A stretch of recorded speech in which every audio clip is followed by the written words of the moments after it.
I'm going to be talking about something very serious. It's a video about me. Yeah, I know. Another video about him. What a surprise. But I need to. I have to because it's going to affect future videos. Matter of fact, this is going to change the whole channel. So get ready. Now, here it is laid down flat before you. I despise posting videos. I am referring to my past. Now, I messed up. I made content that I didn't like. For many months, I posted videos that were not enjoyable at all. I felt numb every time I posted a video. It felt like I was missing something in my life. I used to like posting videos once, but I no longer did. I was distracted. I was on my phone all the time. I barely uploaded any videos. I scrolled on TikTok for hours just to be a consumer. The more I did, the more I was engaged in it, and the less time there was to create. All I ever did was consume videos and never creating something on my own. When I got time to look at my video, hoping to get tons of views, I was expecting something that I shouldn't have because there was a lack of clarity in my videos. Don't get me wrong, I liked editing videos even if I wasn't good at it. I just didn't like the content that I was doing. It quickly became stressful because I was spending 10 plus hours on one video that I didn't even like just to get almost no views. So I was screwing myself over. So in the end, I didn't think it was worth it. So I stopped posting long form content altogether. Instead, I started posting short form content for views. It took less time, so I thought it was better. It was also to tell YouTube that I was alive. I could admit this now, that I wasn't in the right mindset. I never was in the right mindset to begin with. So you might be wondering, what is the right mindset? To me, it was a video made by Early Exit. Until I saw that video, I wasn't in the right mindset. It explained a lot of things, what I was doing wrong, and how to do it right. I found it to be relatable. He would spend hours editing a video, jump cuts, memes, sound effects, zoom, all of it. And the audience he built was hollow. They didn't care about Early Exit at all. The audience only cared about the stimulation his videos gave them, the next flashy thing. The second he slowed down his editing to tell them something real, they clicked off. The audience that he built were there for the dopamine hit he provided. They didn't stay because of his personality or the content that he provided. And how Early Exit is now slowing down everything. No crazy editing, just him and his voice and some video game in the background. It was a wake up call for me. This video made me realize what was important, enjoying the work that I put in, keeping it simple because I'm only one person, and you guys. I want to make an audience that cares for me, what I bring to the table. Not for the stimulation, not for the dopamine hit, they are there for me, and I'd appreciate that. It's not like I'm looking for a huge audience. I want to personally thank this man for making me have a eureka moment, so I'm going to put his video in the description. I want to do something about this channel to be authentic as possible. In case I wasn't clear, editing will be a minimal thing. I could post more like that. This will sacrifice the likes, views, and retention, and I am fine with that as long as I could show something that is real. Who knows, maybe in the long run this will inspire someone else to do something like this too. I would recommend it. Now you know some of the changes I will do to this channel, but there's more that I need to tell everyone. I am not who you think I am. From what has been seen before, I am a Christian, and for a long time I wanted to do art and show others. This is what the whole video is about.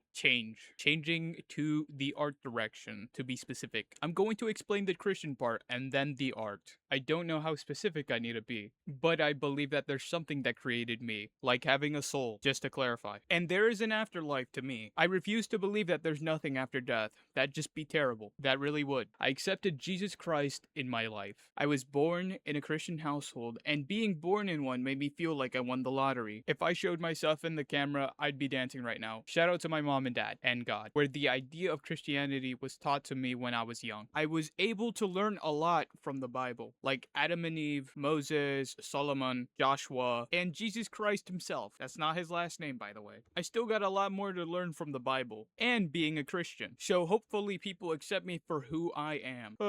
I'm going to be open here. I have a lot of regrets that I've done in my life. I know it's not a surprise to anyone, but I did feel guilty. I did feel a lot of stress. So naturally, I distracted myself with a lot of things. Hence the obsession with TikTok and so much more, which I feel like a lot of people can relate to this. Anyways, continuing on, I tried to ignore the stress, just all of it. I felt a lot of shame. I'm not perfect. I messed up every day. I should have realized sooner about what I've been taught before. Jesus' grace. He gives it to everyone, forgiveness as long as you ask for it. I'm not just talking about forgiveness, I'm talking about complete repentance. Not just to forgive and keep being the same, but to change yourself for the better, which is what I want, to learn and grow as a person, and honestly hope for the best for this channel as I go on in life. And right now, that's what I'm trying to do, be a better person, and not to consume so much videos all the time, and not to be a lazy person that I am now. Because I can admit that, and just go out there and start creating. I don't know why I didn't think I needed a reminder of this. But I did, and I'm glad I did. It took a lot of weight of guilt and worry and all this stress away from me. I shouldn't have been holding on to that to begin with. I'm glad that I can be forgiven if I ask for it when I mess up, so I can put more effort into having a relationship with God, just bettering myself overall. I'm going to make this quick. To me, sin is something I don't focus on. Instead, I focus on the relationship because that is more important than the mistakes I made in the past. Because if I put God first in my life, it gets rid of all the other sins and distractions, slowly but surely. It will all vanish into thin air. God helps me in my life. I believe He's called me to show my creativity as long as it's with good intentions. This is what I feel like He's called me to do. I am not perfect, just remember that. I have the skills to be artistic and blessed with creativity. I am pretty sure this is what I'm called to do. Now, to explain the art part, first, we need a little bit of a story. Now, art is something I liked ever since I was young. I remember in the 4th grade, I went to art class. I had an A in that class, and I very much enjoyed it. When I was young, I was fueled with creativity, so much so that I went outside of class to make art.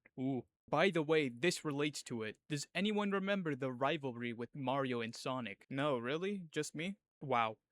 Well, oh well. It was around 2014 where they were at the Olympic Games competing against each other. I was a fan of those games. I had a DS version of the Winter Olympic Games, and I thought the rivalry was a pretty cool concept. If anyone cares, I personally took Mario's side. What could I say? I was a Mario fanatic. I almost had exclusively Mario games. I even played Mario in Smash Bros. Brawl. It was awesome. I recall going to one of my dad's friends' houses, and he had a collection of Wii games, and one of the games was Sonic of the Secret Rings. It was one of the most interesting things I saw in his collection, and I started to like Sonic a little more. I liked his coolness that he had, so I started practicing drawing Sonic, and one of the drawings I distinctly remember. Sonic laying down with his arms out, almost like a T-pose. Now that I'm thinking about it, I'm pretty sure he was mid-falling, but that doesn't matter. It was one of my best drawings yet, and naturally I showed it to half of everyone I knew. Then I got Pikmin 2 as a gift. I played it and I drew the Pikmin